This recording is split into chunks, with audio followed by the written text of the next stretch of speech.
भाई नाव और धारा पर आधारित सवाल देखते हैं भाई। आपके सामने एक नाव है जो टी समय में धारा के प्रतिकूल और धारा के अनुकूल ठीक भाई 540 किलोमीटर की दूरी तय करती है। यदि धारा की गति देर की आपके सामने स्ट्रीम की गति देर की आपके सामने 8 किलोमीटर प्रति घंटा देर की है और नाव की गति देर की देखो बोट की गति कितनी देर की भाई 10 किलोमीटर प्रति घंटा देर की है। तो आपसे समय पूछा है, इसका मतलब है देखो प्रतिकूल और अनुकूल मतलब जाने में और आने में आपसे समय पूछा है। देखो आपसे प्रतिकूल का समय प्लस अनुकूल का क्या है, दोनों का समय हम जोड़ देंगे ठीक भाई। तो ये है, तो आपको पता है देखो ये 540 किलोमीटर क्या कर रहा है धारा के प्रतिकूल। देखो धारा के प्रतिकूल होगा जब धारा के भाई विपरीत दिशा में जाओगे तो भाई चालों को क्या करोगे भाई घटाओगे, जाहिर सी बात है। और यहाँ पे अनुकूल का मतलब हो गया यहाँ से 540 किलोमीटर है, अब धारा के साथ धारा की दिशा में जाओगे तो इसका मतलब दोनों की चालों को आप क्या करोगे भाई जोड़ोगे यहाँ से। तो यहाँ से आ गया भाई 540 अपॉन कितना है भाई 2, यहाँ पे कितना है भाई 540 अपॉन कितना है भाई 18 ठीक भाई। 2 का भाग लगाओगे तो कितना आ गया भाई 27 ठीक भाई 270 प्लस 30 तो समय कितना जाएगा भाई 300 घंटे आ जाएंगे ठीक भाई। देखो एक और सवाल देखते हैं हम यहाँ पे।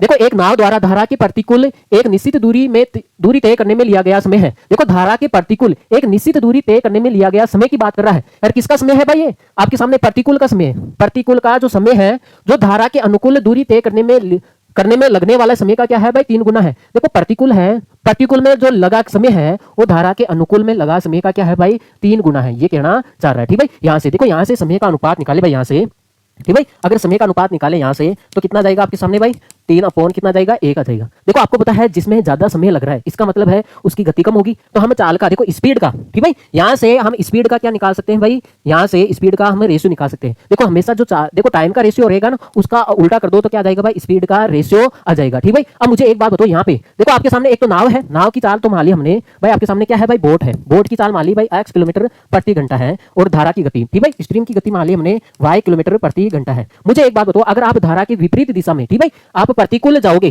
जो प्रतिकूल जाओगे तो दोनों को क्या करोगे आप घटाओगे ठीक भाई। यहाँ से धारा के अनुकूल जाओगे तो दोनों चालों को क्या करोगे भाई आप जोड़ोगे। भाई चाल ही तो है और ये चाल का ही तो रेशियो है कितना है भाई 1/3 है। जबकि इसने दिया है भाई धारा की गति मतलब इसका मान देखो ये धारा की गति का मान दिया है, y का मान कितना दिया है भाई 2 किलोमीटर प्रति घंटा देर का है ठीक भाई। यहाँ से तो यहाँ पे हम 2 रख देंगे यहाँ पे भाई ठीक भाई x प्लस 2 इक्वल टू कितना है भाई 1/3। देखो वर्ज गुणा कर लेते हैं तो वर्ज गुणा करोगे तो कितना जाएगा आपके सामने भाई 3x माइनस 6 इक्वल टू कितना जाएगा आपके सामने भाई x प्लस 2 आ जाएगा। तो यहाँ से आया भाई 2x इक्वल टू कितना है भाई 8 ठीक भाई। तो यहाँ से x का मान कितना है भाई आपके सामने 4 किलोमीटर प्रति घंटा आ जाएगा। इसका मतलब है नाव की चाल कितनी आ जाएगी भाई 4 किलोमीटर प्रति घंटा आ जाएगी ठीक भाई ओके।